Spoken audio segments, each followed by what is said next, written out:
जय हिंद। देखिए, ईरान ने हार्मुज जल संधि क्या बंद कर दिया, पूरी दुनिया में तेल और गैस की क्राइसिस आ गई। और तेल और गैस की क्राइसिस अगर ऐसी ही रहेगी तो जो भी चीज पकाकर बेची जाती है वो सब महंगी हो जाएगी। चाहे होटल से आप समोसा खाइए, जलेबी खाइए, सादा खाना खाइए, वेज खाइए, नॉन, जो चीजें पकाकर बेची जाती है, इडली डोसा जो भी चीजें यहाँ पे, क्योंकि उसमें अल्टीमेटली उसका कंजम्पशन जो एलपीजी सिलेंडर काफी महंगे हो गए।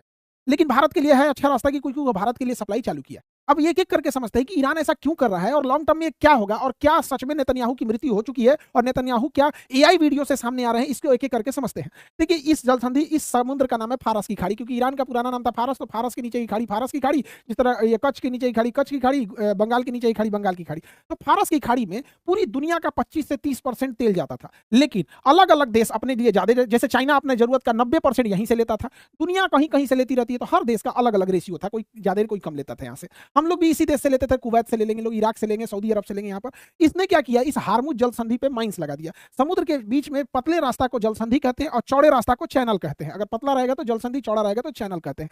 अब ये जल संधि बंद करने के कारण ये फारस की खाड़ी में इतने जहाजों का पूरा जमावड़ा लग गया है, और ये जहाज इंतजार कर रहे हैं ईरान के परमिशन का कि जाएं, और अगर ये बिना परमिशन जाएंगे तो बिना परमिशन उड़ जाएंगे, या तो नीचे से माइंस लगा के मार देगा या तो सीधे मिसाइल हिट कर देगा यहाँ पर। अब एक एक करके समझते हैं, इन जहाजों में केवल क्रूड ऑयल या फिर गैस नहीं भरा हुआ है, अलग अलग सामान भी भरे होते हैं। थोड़ा सा उसको हम लोग समझ जाते हैं, अलग अलग टाइप के जो जहाज होते हैं। एक होता है बल्क कैरियर, बल्क कैरियर बीच में खाली होता है, ऊपर से ढक्कन लगा होता है, तो इसमें हम लोग लूज आइटम भर देते हैं, गेहूं, चावल, सीमेंट, कोयला, लौ, ऐसी चीजें जो ऊपर से लेकर इससे सीधे भर दी जाती है, और उसके बाद इसके ढक्कन को बंद कर देते हैं, तो ऐसे बंद हो जाता है यहाँ पर। और इसको जब खाली करना रहता है तो ढक्कन खोलते हैं और इसे क्रैब बकेट डाल के निकाल देते हैं, और जब 80% निकल जाता है तो थोड़ा बहुत नीचे बढ़ जाता है, तो ये बकेट नहीं पकड़ पाता है, तो इसमें जेसीबी उतार के पहले बकेट तोड़ के और फिर इसमें क्रैब बकेट से निकाल के बाहर रख दिया जाता है।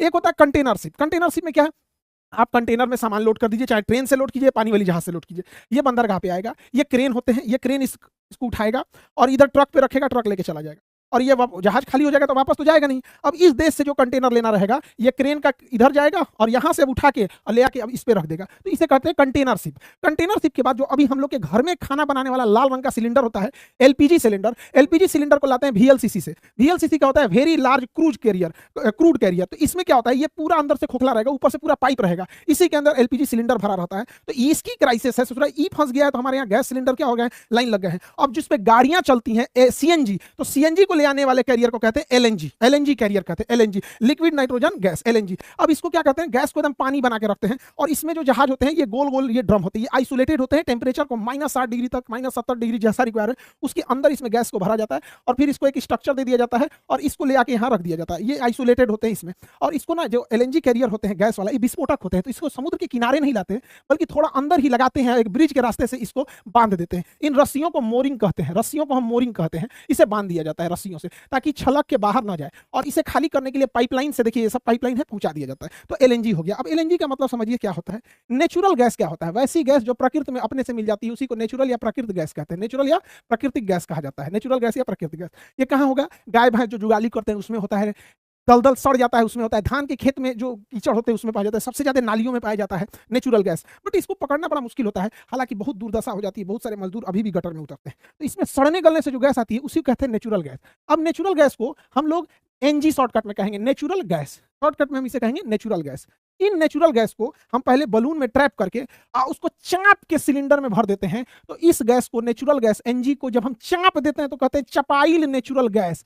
चाप के जब ट्रक वरक में इसमें सिलेंडर में भर देंगे तो सी से होगा चपाइल नेचुरल गैस, सीएनजी, चपाइल नेचुरल गैस। इसी को हिंदी में कहते हैं compress natural gas, compress natural gas, और अंग्रेजी में कहेंगे चपाइल नेचुरल गैस। तो अगर चाप के पाइप में भर दिए तो चपाइल नेचुरल गैस, एनजी में नेचुरल गैस। लेकिन बड़े बड़े शहरों में जैसे मुंबई हो गया, दिल्ली हो गया, नोएडा हो गया, 20-20 फ्लोर की बिल्डिंग है, कहाँ ले सिलेंडर ले लेके घूमेंगे बार बार, तो क्या किया जाता है ना, उसमें ना इसी गैसवा को पाइप से भेज दिया जाता है, पाइप से, और यहाँ एक मीटर लगा दिया जाता है, आप कितना यूज किए हैं दिख जाता है, यहाँ से बंद कर दीजिए तो सिलेंडर रखने की जरूरत नहीं है। तो जब इस नेचुरल गैस को पाइप से भेजते हैं, इस नेचुरल गैस को पाइप से भेजते हैं तो उसे कहते हैं पीएनजी, पीएनजी बोलते हैं। घरों में आया तो पीएनजी, गाड़ी में गया तो सीएनजी। लेकिन एक देश से दूसरे देश में जब भेजते हैं तो ना पाइप जाएगा ना ही छोटका सिलेंडर जाएगा, तो बड़का जहाज से जाएगा तो उसको ठंडा करके लिक्विड बना देते हैं, तो लिक्विड नेचुरल गैस एलएनजी। तो ट्रांसपोर्टेशन के लिए एलएनजी, घर के लिए पीएनजी, गाड़ियों के लिए सीएनजी, नहीं तो सब में क्या है, सब तो है नेचुरल गैस। नेचुरल गैस को ही कहते हैं गोबर गैस कहिए या कचड़े से निकलने वाले गैस को, इसलिए कहते हैं नेचुरल गैस। देखिए न्यूज में जो हम सुनते हैं लोग कि बैरल बैरल इतना बैरल, अरे बैरल मतलब ड्राम होता है, ड्राम, इसमें 159 लीटर आता है, तो एक वो ड्राम में 159 लीटर आता है, तो एक बैरल माने 159 लीटर, तो ये हो गया ड्राम माने बैरल। एक होता है ऑयल बैरियर। बैरियर क्या होता है, ये एक रबड़ का बहुत मोटा और भारी सा एक पदार्थ होता है जो डूबता नहीं है बल्कि ऊपर रहता है। इसका यूज इसलिए करते हैं कि अगर कहीं तेल का रिसाव हो गया है, देखिए यहाँ तेल का रिसाव हो गया है, तो इस बैरियर को एक छोटी सी जहाज से ले आके और उसके चारों ओर बन देंगे, तो इसके बाहर ये तेल नहीं जाएगा, फिर इसे खींच लिया जाएगा, पूरा समुद्र नहीं जाएगा, तो इसे ऑयल बैरियर कहते हैं। और इसे VLCC से ले जाया जाता है दूसरी जगह। हर जिले में क्या किया जाता है, ऐसे ऑयल डिपो बना दिए जाते हैं। तो आप देखेंगे आपके जिला में भी एक डिपो होगा जहां से इसको हम लोग दूसरे ट्रकों में भर के फिर हम लोग पेट्रोल पंप तक पहुंचाते हैं। तो ये तो पूरा चेन सिस्टम हो गया है। अब क्योंकि हार्मुज जल संधि बंद हो गया है, तो VLCC या LNG जहाज आ ही नहीं पा रहे हैं, तो डिपो हो गए हैं खाली, इसलिए पेट्रोल, डीजल, LPG, CNG सबकी क्राइसिस देखने को मिल रही है। अब समझते हैं यहां पर एक्चुअल क्या हो रहा है। देखिए ईरान कितना सातिर से काम कर रहा है। पहले हम समझते हैं मिडिल ईस्ट क्या होता है, तो इन देशों को हम मिडिल ईस्ट कहते हैं। इसमें 17 देश आते हैं, Turkey, Cyprus, Syria, Lebanon, Israel, फिलिस्तीन, जॉर्डन, मिस्र, Saudi Arab, Yemen, Oman, UAE, Qatar, Bahrain, Kuwait, Iraq, Iran. 17 हो गया, गिन लीजिएगा, मैप के क्लास में पढ़ा दिए हैं। अब ये तो हो गया सब मिडिल ईस्ट के देश, लेकिन लड़ाई मिडिल ईस्ट में नहीं चल के लड़ाई चल रही है खाड़ी देशों में। तो फारस की खाड़ी से सटने वाले 8 देशों को हम खाड़ी देश कहते हैं, Oman, UAE, Qatar, Bahrain, Saudi Arab, Kuwait, Iraq, Iran, गिनते रहिएगा आप लोग। तो इन देशों को तो लड़ाई यहीं चल रही है। तो ईरान ने क्या किया है, अपनी छोटी पनडुब्बी तथा माइंस को इसके बीच में बिछा दिया है ताकि कोई भी जहाज इसको पार ना कर पाए। और यहीं पे सारा तेल है, चाहे वो कुवैत में हो, चाहे वो इराक में हो, ईरान में हो। और इतना सातिर वाला काम किया है ईरान, उसने इस एरिया में माइंस पूरा बिछा दिया है। अब इस एरिया में माइंस बिछा देने से हुआ क्या है, अब कोई जहाज को अगर जाना भी है, जैसे इंडिया के जहाज या चाइना के जहाज को परमिशन भी दे रहा है, तो मजबूरी जहाज है वो ईरान से दूर होकर नहीं निकल सकता, पास जाके निकलना पड़ेगा कि अगर ईरान से दुश्मनी है तो सुधर मार के डुबा देगा। यहाँ पे इतना खतरनाक काम कर रहा है। और ईरान ने कहा है कि अमेरिका का डॉलर का जो इस्तेमाल करेगा हम उसके जहाज को जाने नहीं देंगे। हाँ, अगर कोई निकलना चाहता है तो चाइना के युआन का यूज करे। इसीलिए चाइना ईरान की बहुत मदद कर रहा है। इसका एक सब्स्टिट्यूट भी निकाला था अरब ने। अरब ने सोचा था कि हम यहां से पाइपलाइन लगा के रास तनूरा से, और इस पाइप के अंदर अंदर हम अपने जहाज तेल और गैस को इधर भेज देंगे। ईरान ने क्या किया, मिसाइल मार के रास तनूरा को उड़ा दिया, रास तनूरा उड़ा दिया, रास्ता बंद। तो UAE सोचा कि क्यों ना हम यहां से गैस पाइपलाइन बिछा के इधर फुजेरा तक भेज दे। ईरान ने फुजेरा उड़ा दिया। तो ईरान बड़ी खतरनाक गेम चल रहा है, उड़ा के रद्द कर दिया। अब लेके कहां से जाएंगे। तो अमेरिका ने धमकी दिया कि हम ईरान का भी हम खार्ग द्वीप उड़ा देंगे। ईरान का यहां पर एक द्वीप है खार्ग द्वीप, ईरान अपने सारे गैस वगैरह को इस खार्ग द्वीप से ही बेचता है। तो अमेरिका ने इस खार्ग द्वीप के ऊपर बम्बार्डमेंट कर दिया है। तो भैया तोरे बम्बार्डमेंट से क्या फर्क पड़ेगा, ईरान तो अभी युद्ध की स्थिति में, व्यापार की स्थिति में थोड़ी है। ट्रंपा कौन पागल आदमी है, वो जब खार्ग को उड़ाएंगे तो ईरान कह रहा है ठीक है आप खार्ग को उड़ाइए, हम कतर, सऊदी अरब, बहरीन, कुवैत, इराक, अरब, ओमान सबका उड़ा देंगे ऑयल डिपो, फिर तुम भुगतना। अब ये सब चिल्ला रहा है तो ट्रंप चचा बचाओ। अब आप देखिएगा हार्मुज ये है, ये फारस की खाड़ी है, ये ईरान को देखिए कितना भयानक स्थिति में, पहाड़ और रेगिस्तान घिरा हुआ है ईरान के अंदर। 1980 में अमेरिका अपना हेलीकॉप्टर लेके गया था, यहीं फंस के ढह गया उसका हेलीकॉप्टर, और ईरान ने पकड़ लिया उन लोगों को। तो ईरान को कैप्चर करना अमेरिका के लिए अफगानिस्तान साबित हो जाएगा। और हार्मुज जल संधि के बंद होने से आप केवल मीडिया आपको एक हिस्सा दिखा रही है कि पेट्रोल नहीं आ रहा है, डीजल नहीं आ रहा है, LPG सिलेंडर नहीं आ रहा है, ये नहीं आ रहा है। अरे भैया महाराष्ट्र, गुजरात और साउथ इंडिया से बहुत सारे सब्जियां और फल मिडिल ईस्ट को जाती थी, और ये सब पेरिसेबल आइटम्स होती हैं, उन्हें पेरिसेबल कहते हैं, जो बहुत जल्दी खराब हो जाती है, जिनमें पानी की मात्रा ज्यादा होती है। अब भैया इन 10-15 दिन से ज्यादा ये नहीं चलते हैं। अब इन्हें जब लेके जाना था, वहां लड़ाई हो रही है, क्या किसी ने उन किसानों को पूछा जो आज रो रहे हैं, किसी का मिर्चा सड़ गया, किसी के फल सड़ गए, किसी का अंगूर सड़ गया, किसी की सब्जियां फल सब सड़ गए, वहां पर कोई पूछने वाला नहीं है। किसान को कौन पूछता है इस देश में, मीडिया को तो पता नहीं होगा कि हमारे यहाँ से भी उधर पेरिसेबल आइटम जाते हैं, बैलन को तो पेरिसेबल का मायने पता नहीं होगा। यहाँ पर ईरान ने हमारे कुछ जहाजों को अलाउ किया है, लेकिन उसमें भी देखिएगा उसने हमारे डिप्लोमेसी को थैंक्स नहीं बोला है। मीडिया ने जब इनसे सवाल पूछा तो उसने कहा कि हमने देखा कि भारत के ज्यादातर लोगों ने हमारे लिए सहानुभूति दिखाई, उन्होंने अमेरिका के युद्ध की निंदा की, और बच्चों पर हुए हमलों के खिलाफ आवाज उठाया। ये भारत के लोगों के लिए कर रहे हैं। हमने ईरान को बताया कि जिन भारतीयों ने हमारा समर्थन किया है उन्हें गैस की जरूरत है, इसलिए सरकार इनकी अनुमति दे। और बार बार ये प्रतिनिधि गवर्नमेंट ना करके पब्लिक का कर रहा था, इंडियन पीपल्स के लिए, majority Indian people, because Indian जिसने शो किया था सिंपैथी, तो हमारे लिए ये लोग कह रहे हैं। तो देखिए पीपल तो पीपल कनेक्शन नहीं खराब होना चाहिए, और कहीं से भी 5 साल 6 साल की लड़कियों के स्कूल के ऊपर बम मारना, वो भी पिन पॉइंट से, ये बहुत गलत है। देखिए हुआ क्या था कि इन स्कूल पर 2 बार हमला हुआ था। एक हमला जब अमेरिका किया था तो स्कूल उतना तबाह नहीं हुआ था, तो सारे लोग स्कूल के एक मेन हॉल में आके इकट्ठा हो गए थे। उसके बाद इजराइल ने मारा तो सारे बच्चियों की मृत्यु हो गई। ये एप्स्टीन फाइल वाले 5-5 साल की लड़कियों को रेप करके उनको मांस को खाने वाले, जब उनको रेप करते थे तो उनके अंदर एक दर्द उत्पन्न होता है किसी भी महिला को, तो छोटी बच्चियों के कोल्ड ड्रिंक पी के उनके प्राइवेट पार्क में कोल्ड ड्रिंक का बोतल डाल देते थे, जिनसे कि उनका नर्वस सिस्टम एक्टिवेट होता था और उनके ब्लड में अलग टाइप का केमिकल रिलीज होता था। वो जितना तड़पेगी उतना केमिकल रिलीज होगा ताकि शरीर को वो लास्ट मोमेंट में होप दे सके, लास्ट उम्मीद दे सके कि जिंदा बचो, और एकदम तड़पती थी सब। तो वही ब्लड निकाल के उसमें से उस केमिकल को निकाल के ये सब अमेरिका वाले पीते थे सब ससुरा सब। इनको क्या पता कि कोई छोटी बच्ची को मारो चाहे क्या करो, जलियांवाला बाग में हम लोग कोई मारे सब। लेकिन अमेरिका देखिए हम लोग का दोस्त ना बन के बॉस बनने की कोशिश करता है। बड़ी शर्म की बात है हमारे लिए, जरा सोच के देखिएगा। एक तापी गैस पाइपलाइन है, ये देश का नाम है शॉर्टकट में, तुर्कमेनिस्तान, अफगानिस्तान, पाकिस्तान और इंडिया। तुर्कमेनिस्तान से गैस पाइपलाइन चलती है, वो पाकिस्तान अफगानिस्तान जाती है, फिर पाकिस्तान आती है, फिर पंजाब के फाजिल्का तक आती है। यही वो गैस पाइपलाइन है। तो इसलिए Turkmenistan, Afghanistan, Pakistan, India, Turkmenistan, Afghanistan, Pakistan, India, इसलिए हम तापी कहते हैं। इससे गैस पाइपलाइन आता है। भारत ने प्रस्ताव दिया कि क्यों ना हम लोग एक और पाइपलाइन ईरान से लेके चले आए भारत के लिए, वो नजदीक भी पड़ेगा, यहां ईरान से पाकिस्तान होते हुए अब भारत क्यों ना चला है। तो ये छोटा पाइपलाइन है। अब चूंकि इस पाइपलाइन की सुरक्षा पाकिस्तान भी करता है, क्योंकि पाकिस्तान भी इससे गैस लेता है, तालिबान भी गैस लेता है, तो वो सुरक्षा करेगा। तो अगर यहां से लेके चला जाए तो पाकिस्तान से तो एक गैस पाइपलाइन आ ही रही है, ईरान से भी आ जाएगा, तो बार बार भर के लाने का झमेला नहीं रहेगा, बार बार हार्मुज जल संधि का झमेला नहीं होगा। India ready, Pakistan ready, Iran ready. America ने मना कर दिया, कैंसिल करो कैंसिल। हमने कैंसिल कर दिया अमेरिका के दबाव में आके। ये दोस्ती है या फिर बॉस बनने का प्रयास है, आप खुद सोच के देखिए। हम लोगों ने तापी गैस पाइपलाइन लाए हैं, जबकि हम लोग ये अफगानिस्तान जैसे अशांत देश होते हुए लाए, आज भी गैस आता है, लेकिन ईरान से अमेरिका के कहने पर कैंसिल किया गया। 2019 में अमेरिका ने हम लोग के ऊपर ऐसा दबाव बनाया कि हमें पीछे हटना पड़ा। आप एक स्वतंत्र देश के नागरिक होकर सोचिएगा, 2019 में ईरान हमें 12% कम रेट पर पेट्रोल देता था, 12% कम रेट पर देता था।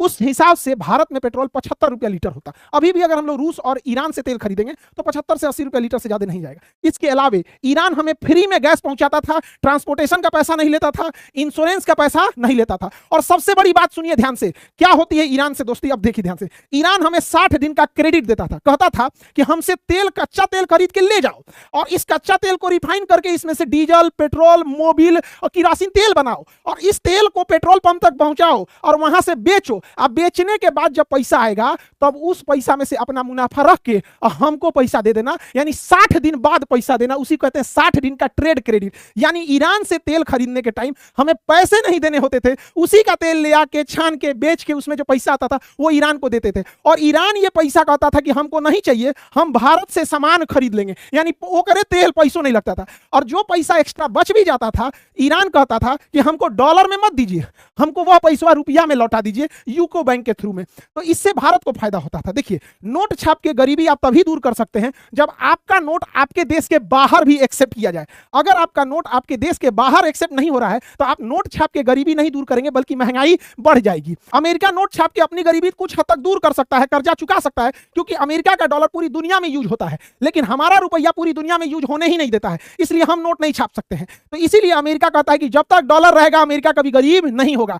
हम लोगों को इतना मदद किया था ईरान, लेकिन अमेरिका के कहने पर हमने ईरान से ये सारा ऑफर ठुकरा दिए। 75 रुपया की जगह 105 रुपया पेट्रोल पहुंच गया। अमेरिका को कोने मुंह से लोग दोस्त कहते हैं, यह दोस्त है कि बॉस बनने की कोशिश करता है। मीडिया में एक गलत खबर चलती क्या है, कहा जाता है कि 1965 की लड़ाई में ईरान पाकिस्तान का साथ दिया था। यह आधा सच है, पूरी बात समझिएगा। 1965 की लड़ाई में अमेरिका ने पाकिस्तान का खुल के साथ दिया था, वो तो कारगिल की लड़ाई में भी साथ दिया था, अभी पहलगाम में ऑपरेशन सिंदूर में भी पाकिस्तान का साथ दिया था। अमेरिका ने पैटर्न टैंक दिया पाकिस्तान को, वीर अब्दुल हमीद भारत के जाबाज सिपाही अमेरिका के पैटर्न टैंक को मार गिराए, पाकिस्तान की ध्वज पूरी बेइज्जती हो गई।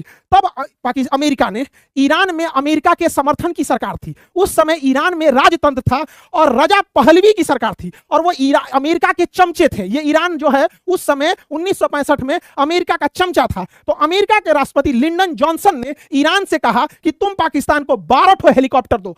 तब ईरान ने 12 हेलीकॉप्टर पाकिस्तान को दिया। लेकिन खमैनी, आयतुल्लाह खमैनी, अभी वाले अली खमैनी नहीं, आयतुल्लाह खमैनी ने इसकी सरकार को गिरा दिया और इसे अमेरिका भागना पड़ा था। और तब जाके ईरान में आए खमैनी और इन्होंने कहा कि कोई हेलीकॉप्टर भारत के खिलाफ नहीं जाएगा। तो ईरान जो भारत के खिलाफ आया था वो अमेरिका के जो कठपुतली सरकार थी वो भारत के खिलाफ थी, खामेनी की सरकार भारत के खिलाफ नहीं गई। और जब मुस्लिम देशों ने कश्मीर के मुद्दे पर भारत के खिलाफ वोट दिया कि कश्मीर पाकिस्तान का हिस्सा है, तो पहलवी रहता ईरान में तो यह भी कहता कि कश्मीर जो है वो पाकिस्तान का भाग है, भारत का नहीं। लेकिन वहां आयतुल्लाह खमैनी की सरकार आ गई और आयतुल्लाह खमैनी की सरकार ने कहा कि कश्मीर भारत का हिस्सा है, पूरे 57 मुस्लिम देशों को रोक दिया। तो ईरान जो है वो ये सरकार भारत के खिलाफ है, जिसको अमेरिका दोबारा लाना चाहता है, पहलवी की सरकार, लेकिन खमैनी की सरकार भारत के साथ बात है। तो अभी के टाइम पे अगर केवल इतिहास में ये देखा जाएगा कि ईरान हमारे खिलाफ था, तो याद रखिएगा अगर अमेरिका जीतता है और ईरान में रिजीम चेंज होती है और खमेनी की सरकार खत्म होती है और दोबारा रजा पहलवी की सरकार आती है,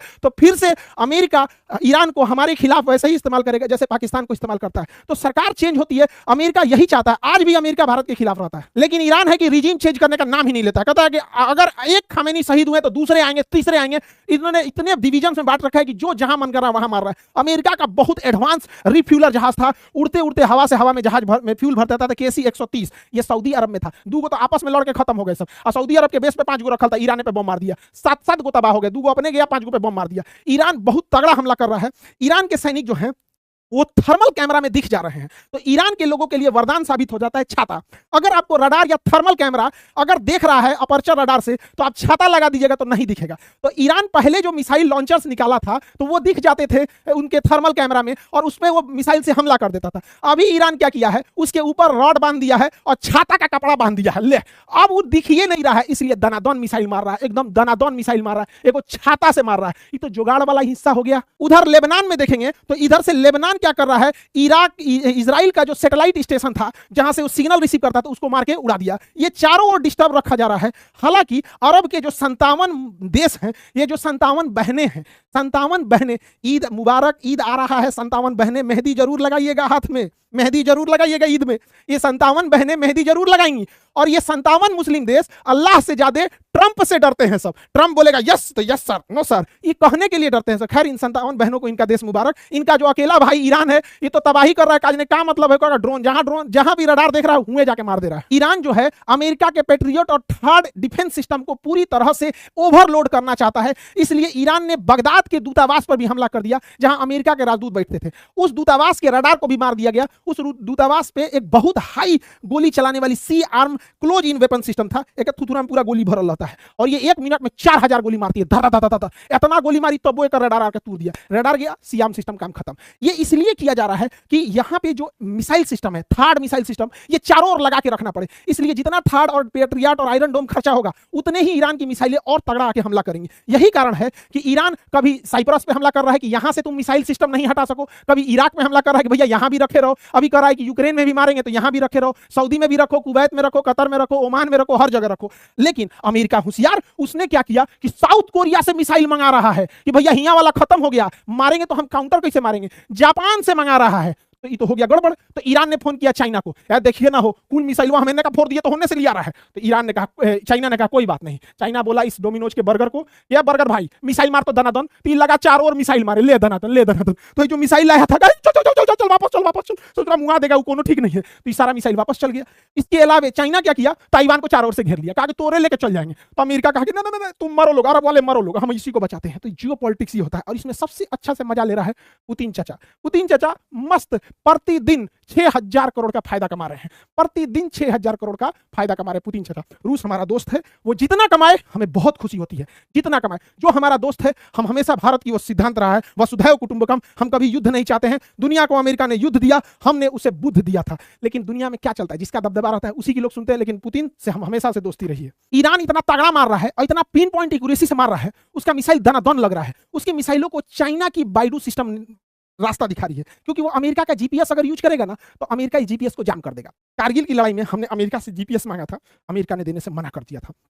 तो इस वक्त ईरान को जीपीएस सिस्टम चाइना का बाइडू सिस्टम दे रहा है, जिसमें 34 ठोर सैटेलाइट लगे हुए हैं। पिन पॉइंट एक्यूरेसी से मार रहा है दनादन। अभी खबरों में आ रहा है कि नेतन्याहू की मृत्यु हो गई है, कोई एआई से वीडियो बनाया हाथ मिलाते मिलाते। अब क्या है क्या नहीं है ये आगे फर्दर पता चलेगा, किसकी मृत्यु हुई है किसकी नहीं हुई है। लेकिन ट्रंपा तो बोल दिया इजराइल को, कितने ढेर उड़ रहा था। देख भाई, Israel would has been wiped out if USA has not attack Iran. मतलब इजराइल तो कब का उड़ गया रहता अगर अमेरिका बचाने नहीं आता तो। ये बात भी है, मीडिया में इतना धड़ल्ला बनाया गया था, हई है हऊ है दुनिया भर का। और यहां पर इजराइल का क्या कहना है कि ईरान बहुत गलत कर रहा है, ईरान बहुत गलत कर रहा है, वो हमारे सिविलियन एरिया पे मार रहा है, सिविलियन एरिया पे मार रहा है। भाई तुम उसके टॉप लीडर को घर में मार दिए, उनकी बेटी को मार दिए, बेटा को मार दिए, पत्नी को मार दिए, पूरे खानदान उड़ा दिए, स्कूल में 5 साल 6 साल की लड़कियों को मार गिरा दिए। अभी तुमको मार रहा है तो तुमको सिविलियन को मार रहे हैं। भैया, जब कहा जाता है जिसके खुद के मकान शीशे के हो उसे दूसरे के घर पे पत्थर नहीं फेंकना चाहिए। जब मधुमक्खी के डंक से डर लगता है तो खाता में हाथ डालना बिना क्या जरूरत था। लेकिन भारत को एक बात सीखने की जरूरत है।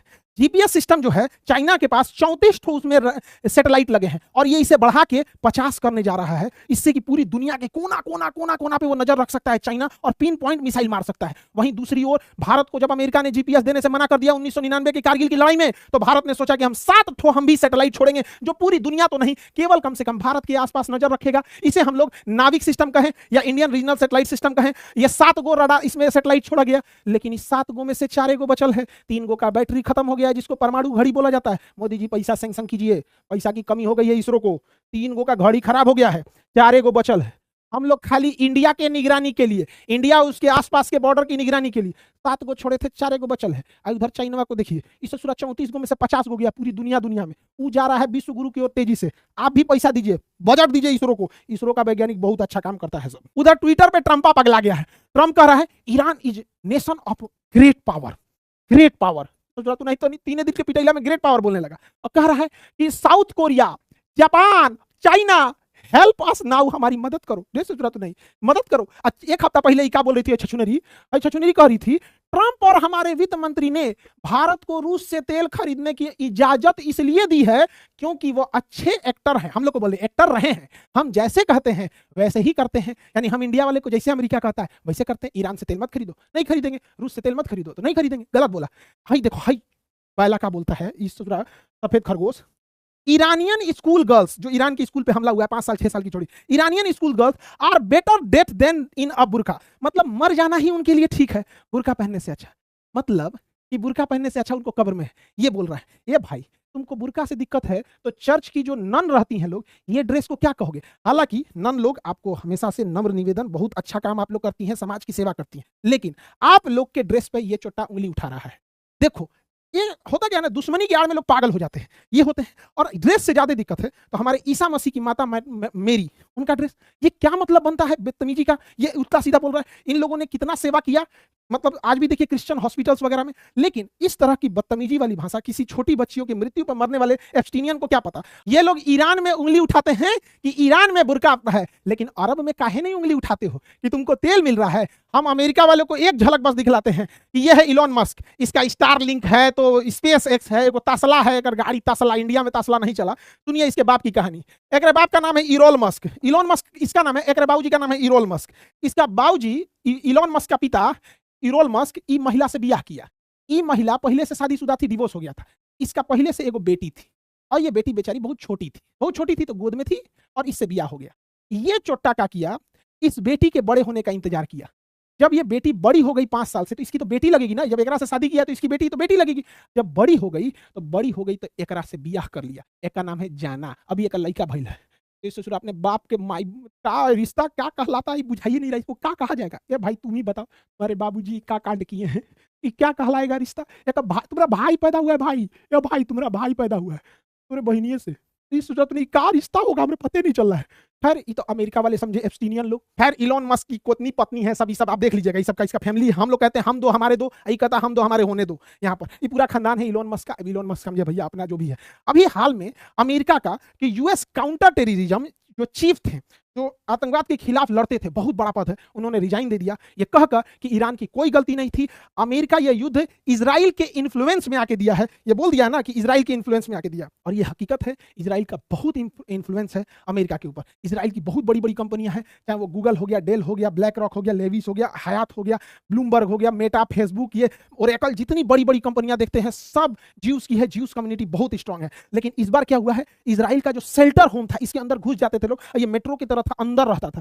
इस शेल्टर हाउस के अंदर भी हमला हो गया और क्लस्टर बम से हमले हो रहे हैं, जो युद्ध के बाद भी फटते रहते हैं सब। और ये हुआ है, इजराइल में भयंकर प्रोटेस्ट हो रहा है और कहा जा रहा है rule of law not rule of Netanyahu, यानी इजराइल में कानून यानी संविधान का नियम होना चाहिए, नेतन्याहू का नहीं। और नेतन्याहू पिछले 4 साल से सरकार में खत्म हो गया था। 2022 में इसके जगह नेफ्ताली बेनेट आने वाले थे। इजराइल नेतन्याहू की सरकार अल्पमत में है गठबंधन से, गठबंधन टूट जाएगा अगर युद्ध खत्म हुआ। तो नेतन्याहू अपनी सरकार बचाने के लिए लगातार पिछले 4 साल से युद्ध झोंकते जा रहा है। वो इस इंतजार में है कि मारो के खत्म कर देंगे, फिर हीरो बन के आएंगे कि हमको इलेक्शन में जिताओ। और उधर नेफ्ताली बेनेट है, वो उसकी सरकार बन सकती है। तो यहां भी भयंकर प्रोटेस्ट चल रहा है। लेकिन भारत के पास अभी सबसे बढ़िया मौका है। अमेरिका बिजी है है ईरान में, सऊदी अरब बिजी है, सऊदी अरब के पास अपने पिटाइल है, और यही मौका है। पाकिस्तान अफगानिस्तान में भयंकर लड़ाई हो रहा है, पाकिस्तान बिजी है, यहाँ बलूचिस्तान वाले पाकिस्तान को मार रहे हैं, पाकिस्तान को बचाने अब ओमान नहीं आएगा, खुद पिटा रहा है, यूएई नहीं आएगा, खुद पिटा रहा है, अरब नहीं आएगा, खुद पिटा रहा है, अमेरिका खुद फसल है, मिसाइलों की कमी है। यही वो मौका है जब पाकिस्तान अलग थलग पड़ा हुआ है। चाइना भी नहीं आएगा क्योंकि चाइना अभी इधर अपने ऑयल क्राइसिस में चल रहा है, चाइना आएगा तो उसका ऑयल हम लोग भी रोक देंगे हार्मुज के बाद। यही वो मौका है। Modi ji please please 56 inch का आपका सीना है, हमला कीजिए, यही सही समय है, पीओके वापस लाइए। इससे बढ़िया मौका अभी कहीं नहीं आएगा, मौका पे चौका लगा दिया जाए। अभी पाकिस्तान पूरा बिजी है, उसके पास पेट्रोल वोट्रोल सब बंद है, यही समय मार के दंदना के 2-4 को परमाणु बम मार दिया जाए। यहाँ पर हम लोग क्या करेंगे? लोग यहाँ हम लोग से कोई मदद भी नहीं मांगे, तब कोई कहबो नहीं करेगा किधर से हैं आप, इजराइल से हैं कि अमेरिका से हैं कि ईरान से? भाई हम अपनी ओर से, हम अपने बवाल लद ले। प्लीज मोदी जी बोलिए, हम भी आते हैं युद्ध करने के लिए। लेकिन हम क्या बोलेंगे भैया हमारे देश में? हाँ, हमारे पेट्रोलियम मंत्री हैं। अरे मंत्री जी, बांग्लादेश में जिस दीपू चंद्र दास को जलाकर भीड़ मार दिया, उस बांग्लादेश को आप पेट्रोल दे रहे हैं, उस बांग्लादेश को डीजल दे रहे हैं, उस बांग्लादेश को गैस दे रहे हैं। इनको पता नहीं किसने समझा दिया इन लोग को कि वैक्सीन बांट दीजिएगा तो विदेश नीति सुधर जाएगा। अब तुर्की में भूकंप आ जाएगा तो कीड़ा मुड़ी मदद बांट दीजिएगा तो विदेश नीति सुधरेगा। ऐसा नहीं होता है विदेश नीति। भय बिना प्रीत कहां? आप अपने शास्त्रों से उठा के देखिए, हर भगवान के पास असीम कृपा और करुणा भरे रहते थे। हर एक भगवान हमेशा आशीर्वाद की मुद्रा में रहते थे और इतनी प्रेम से बोलते थे। लेकिन हर भगवान के पास अपना हथियार होता था, चाहे सुदर्शन चक्र हो या फिर गदा हो या फिर राम जी का अपना धनुष बाण हो, हमेशा करुणा से बात करते थे। लेकिन अगर सामने वाला बदतमीजी पे उतरे तो बदतमीजी पे उतरना पड़ेगा। यहाँ पर तो भारत को भी समझना पड़ेगा, हमें शास्त्र सजा के देने के लिए, पढ़ने के लिए नहीं है। अब वक्त आ गया है हमको अपने शास्त्रों के लिए, अब उसको आगे जाके जमीन पर उतारना पड़ेगा। यदि अपनी संस्कृति बचानी है तो अपने शास्त्र को उठाया जाए, और अगर देश बचाना है तो शस्त्र उठाया जाए। यही वो समय है। अगर अब नहीं हुआ तो कभी नहीं होगा। मारिए मोदी जी, पूरा देश आपके साथ है और पूरा देश साथ खड़ा रहता है हमेशा। याद कीजिए जब पहलगाम हुआ था, पूरा देश एक साथ खड़ा हुआ था। भले हमारी देश की बिस्कन्याएं कहें कि कौन साथ दिया था कौन नहीं साथ दिया था, लेकिन पूरा देश देखा था कि भारत का हर जाति, हर धर्म, लड़का लड़की, महिला पुरुष, सब एक सुर में भारत का साथ दिए थे। अभी वो मौका है, हम लोगों को पाकिस्तान के ऊपर हमला कर देना चाहिए। हालांकि देखेंगे भारत में तो इससे उल्टा हो रहा है। भारत में देखेंगे तो अभी एक कहानी बताते हैं, आप सुनिए, बहुत मजा आएगा। ये है आनंद सिंह जी, ये कर्नाटक के हैं। आनंद सिंह जी यहाँ पर बड़ी खतरनाक काम हुआ। ये पेड़ और काट उठ के पूरा जंगले साफ कर दिए, स्मगलिंग खनन उनन करके इन पे भयंकर मुकदमा चालू हुआ। पेड़ और साफ करने में पुष्पा से तगड़ा आदमी है, पूरा जंगल का जंगल साफ कर देता है। इसके ऊपर जब केस हुआ तो ये आनंद सिंह जो थे ना, ये भाई साहब कांग्रेस का था, तो कांग्रेस छोड़ के बीजेपी ज्वाइन कर लिया, कांग्रेस छोड़कर बीजेपी ज्वाइन कर लिया। अब मजेदार बात सुनिए, बीजेपी ज्वाइन किया ना तो इसको फॉरेस्ट मिनिस्टर बना दिया गया। अरे सचुरा, वो जंगल काट रहा था, उसको फॉरेस्ट मिनिस्टर बना दिया। अरे यार, बनाना था तो कुछ और बनाते यार, पूरा जंगल काटने का एक्सपर्ट है। इससे पूछा गया कौन मंत्रालय चाहिए आपको? कहा महाराज हम तो पुष्पा हैं, जंगल काटने का एक्सपर्ट, हमको आप फॉरेस्ट मिनिस्टर बनाइए। अभी तो ये 3 जिला का काट रहे थे, पूरा राज्य का काट देंगे। गजब पॉलिटिक्स होता है। सोच रहा तो नहीं, अरे भैया लेना है तो इसमें से अच्छा आदमी को लीजिए ना, भाई सब लोग को ले रहे हैं जिसमें ऑलरेडी करप्शन का चार्ज है। अभी भारत में देखिए अमेरिका की खतरनाक चाल, अभी मणिपुर और मिजोरम के पास से 6 यूक्रेनियन और 1 अमेरिकी पकड़ा गया है, जो यहाँ पर कुकी और मैतई का जो विवाद चल रहा है, इन लोगों को ड्रोन टेक्नोलॉजी दे रहा है कि इंडियन आर्मी पे मार करो और यहां से एक अनस्टेबल इसे बनाया जाए। यही वो अमेरिका है, और जो यहां आए हैं अमेरिका के लोग, वही है जो गद्दाफी की सरकार गिराया, वही है जो बशर अल असद की सीरिया में सरकार गिराया, वही है जो इराक में सद्दाम हुसैन की सरकार गिराया। अब उसी व्यक्ति को अमेरिका ने भेजा है और 6 यूक्रेनियन जो ड्रोन ऑपरेटर हैं उनके साथ कि तुम मणिपुर के रास्ते जाके और यहां मणिपुर और मिजोरम को अशांत करो। अमेरिका हमारा दोस्त है, अरे थूकते हैं ससुरा ऐसा दोस्ती के ऊपर हम लोग। और भारत की बिकी हुई मीडिया, अरे मीडिया वालों, अरे अभी 10 दिन अगर एलपीजी सिलेंडर और हार्मुज जल संधि बंद हुआ ना तो ये मीडिया के लोग आपको लकड़ी से खाना बनाने के 10 गिनती गिनाएंगे। लकड़ी से खाना बनाने के ये फायदे होते हैं, 10 फायदा गिना देगा, ये फायदा होता है। कह रहा है ये लोग लाइन में लग गया है तो ये लोग देशद्रोही घोषित कर दो, ये लोग लाइन में लग गया। क्या माने इन लोग का सिलेंडर में आधा भरा होगा, देखा होगा तो आधा सिलेंडर फेंक दो, आधा गैस उड़ा दो और लाइन में लग जाओ। ऐसे थोड़े लगा। अरे भाई गरीब आदमी कहां पैसा बचाता है? कहीं कोई चीज सस्ता हो गया तो दौड़ गया लेने के लिए, पता चला ही चीज महंगा होगा तो उसको खरीद के रख लेगा। गरीब आदमी सिलेंडर भर रहा है ना, शेयर मार्केट वाला तो है नहीं जहां शेयर मार्केट लगाएगा। ये बात मानते हैं कि उतना भी क्राइसिस नहीं है, लेकिन ये डरे हुए हैं लोग। इनको लगता है कि थोड़ा क्राइसिस आ जाएगा, हमारा 400-500 रुपया चल जाएगा। ऐसा थोड़ी होगा कि लोग का सिलेंडर में आधा भरा होगा और हार्मुज जल संधि बंद हुआ, आधा सिलेंडर में गैस उड़ा दो और लेके दौड़ जाओ से। अरे भाई खाली रखा होगा तभी ना, ये एक्स्ट्रा खाली रखा होता है। डर है, गरीबी इतनी भयानक होती है। लेकिन पूरे देश को कहते हैं, हमेशा याद रखिएगा, आपका झुकाव सदैव देश के प्रति होना चाहिए, न कि कभी भी किसी के और प्रति। आपके झुकाव चाहे जिस जाति, धर्म, मजहब, पार्टी, राजनीति कहीं के हो, हमेशा झुकाव देश के प्रति होना चाहिए। देश की विदेश नीतियां देश के लोग डिसाइड करते हैं कि आपका पूरा प्रभाव कहां जा रहा है। तो ये चीज आप समझ रहे होंगे।